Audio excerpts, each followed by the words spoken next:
ভাই বাকি দেওয়া লাগবো আমরা তো বাকি দেওয়া যাবে না ভাই 1 কেজি চাউল, আধা কেজি তেল আর 4টা ডিম দেন। আপনার বাকি দেওয়া যাবে না, আপনার আগের বাকি আছে। আর ভাই আগের বাকি আছে, দিমু তো একবার দিয়ে দিমু। আরে আস্তে ছিলেনকে আমি বাকি দিতাম না, আমরা কে দিতে পারতেন না আপনি? আমরা টাকা দিব না, বাকি দিতাম না ভাই। আবার কত দিতাম না? না আমরা আগে খাতা বাকি আছে, সুদ করে না। আরে বাকি থাক ভাই, বাকি দেন। না আগে 1 কেজি চাউল, আধা কেজি তেল আর 4টা ডিম দেন। না আমরা বাকি দেওয়া যাবে না, আমরা আগে আবার আবার কি আবার আরে বেতন ভাই দিয়ে দিমু, দিয়ে দেন। কি বেতন ভাই? আমরা দোকানদারি করার ইচ্ছা নাই। দোকানদার করার ইচ্ছা আছে, আমরা দেওয়া হবে না ভাই। না না বাকি দেওয়া যাবে না, আমরা আগেটা সুদ করেন নি। আপনি আবার আগেটা বেতন ভাই টাকা দিয়ে দিমু। আপনি বেতন পার টাকা দেন না। দোকান মুকান কিন্তু সব ঠিক আছে। আবার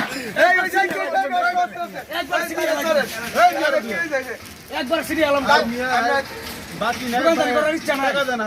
টাকা দেন, টাকা মেরে রাখছি। দেয়া দেন না দেন তার টাকা। মমি সিং গুলোকে বাকি দিয়ে আমি মমি সিং আরে বাকি দিয়ে বাকি টাকা দেন ভাই, একটু দেন। কবে দিব কি কয় টাকা? আল্লাহ দাদা এগুলো সাগরে বাকি দিব না। আচ্ছা ভাই আমি আপনাকে কইতাছি তো দিব। আচ্ছা আপনি ঠিক আছে ভাই, গাঞ্জাম ঠিক আছে ওকে ওকে। আজকে